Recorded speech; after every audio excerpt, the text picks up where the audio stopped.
Assalamualaikum warahmatullahi wabarakatuh. Hai teman-teman, mudah-mudahan kita semua dalam limpahan rahmat Allah Subhanahu wa Ta'ala ya.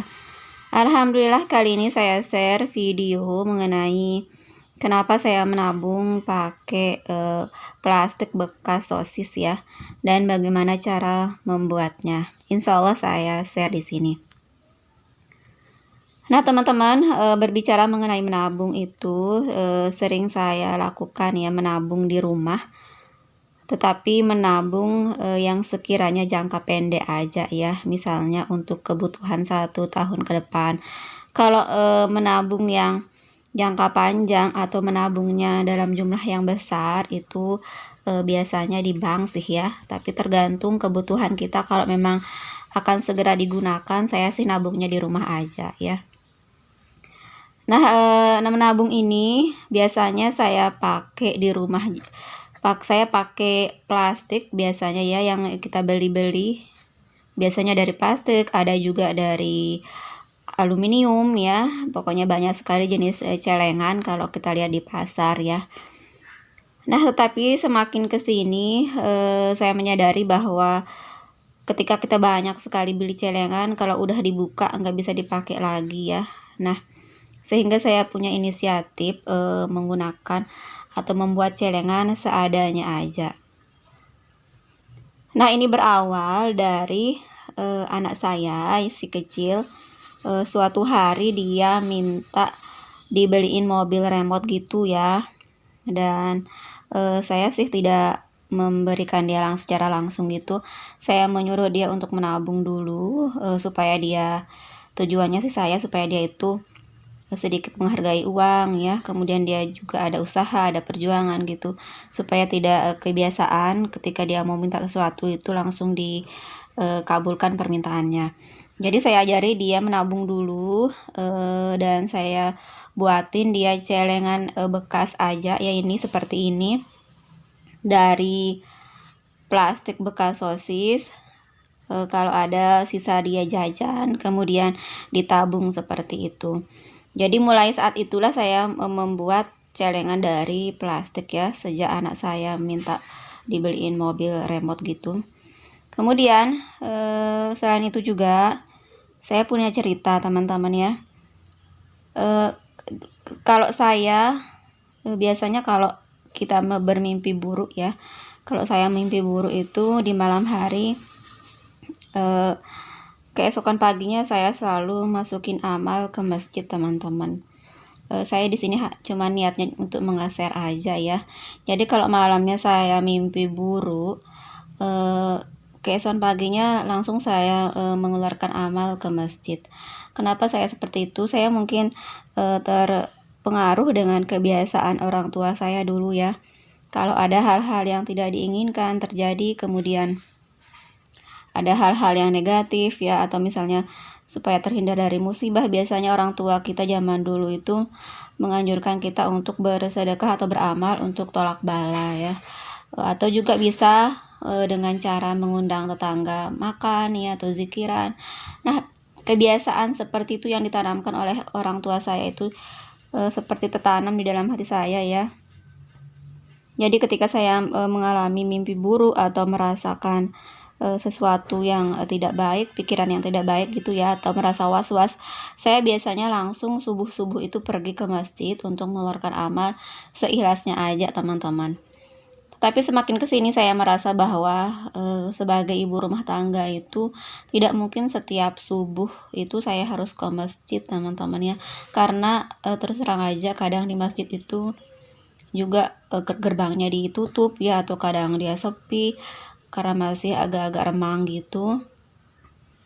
Dan juga kita sebagai ibu rumah tangga pagi-pagi itu sangat sibuk untuk mengurus dapur, mengurus anak ya. Jadi semakin kesini saya kepikiran, aduh gimana caranya ya supaya saya tidak setiap pagi misalnya kalau mimpi buruk atau merasakan sesuatu yang tidak enak di hati itu, supaya tidak ke masjid gitu. Nah, sampailah saya kepada sebuah ceramah yang sangat memberi jawaban dengan masalah saya ya. Dan ceramah ini semakin memperkuat keyakinan saya untuk tetap istiqomah untuk beramal, bersedekah setiap subuhnya teman-teman. Ceramah ini disampaikan oleh guru kita tercinta, Syekh Ali Jaber. Beliau mengatakan bahwa keutamaan yang didapatkan dari bersedekah subuh adalah akan ada 2 malaikat yang mendoakan kita ketika kita menafkahkan harta untuk yang lebih membutuhkan. Ini hadis menurut hadis riwayat Bukhari Muslim, teman-teman.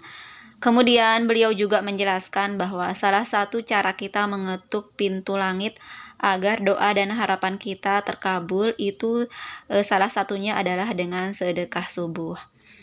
Kemudian beliau juga menjelaskan bahwa untuk melakukan sedekah subuh kita tidak perlu mencari atau mencari orang miskin ya, atau mencari masjid saat-saat subuh.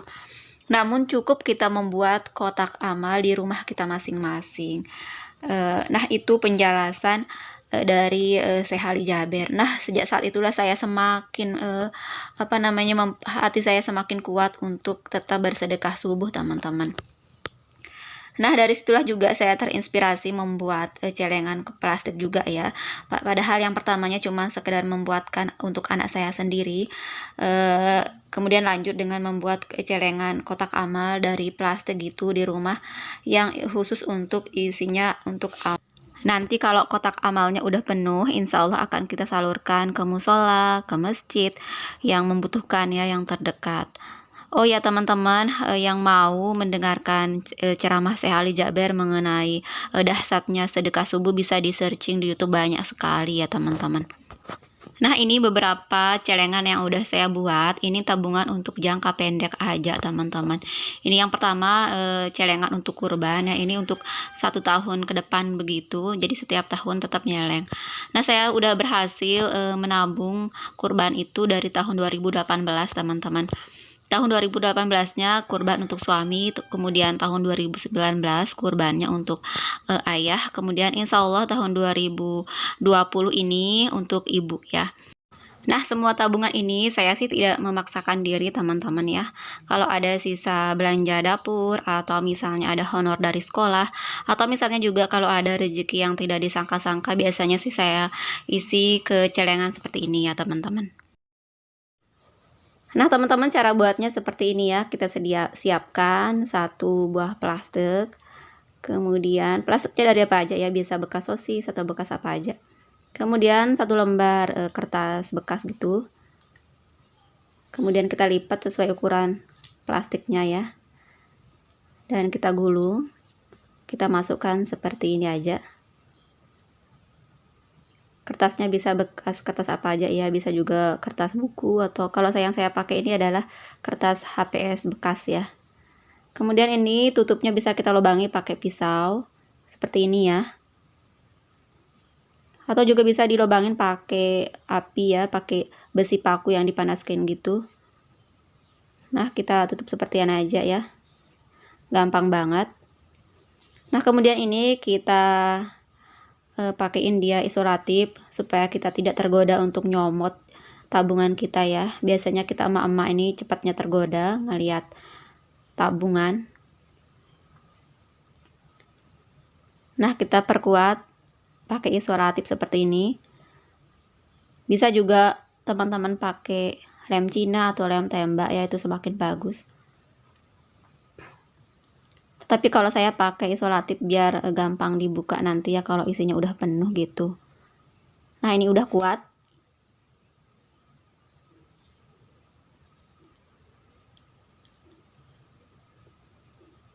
Nah, ini udah jadi teman-teman.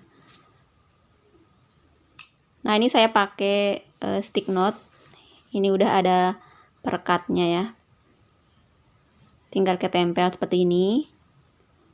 Kemudian kita tulis sesuai kebutuhan untuk tabungan apa ya.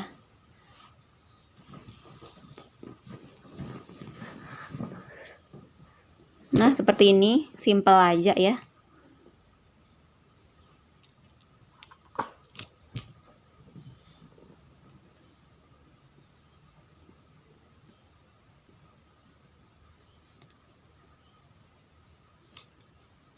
Nah, supaya dia semakin kuat, saya kasih isolatif lagi.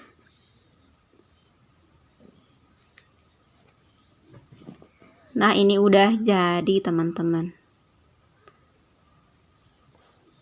Nah, ini saya pakai sedotan es. Ini harganya 3 ribuan. Ini isinya banyak sih, tapi udah banyak yang saya pakai. Nah, saya gunting seperti ini. Nah, uangnya kita gulung seperti ini ya. Katanya kalau uang kalau mau ditabung itu lebih bagus digulung atau dipelintir seperti ini daripada dilipat ya. Lebih bagus digulung.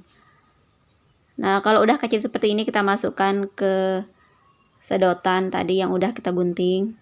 Nah, seperti ini. Ini lebih simpel dan isinya akan lebih banyak ya.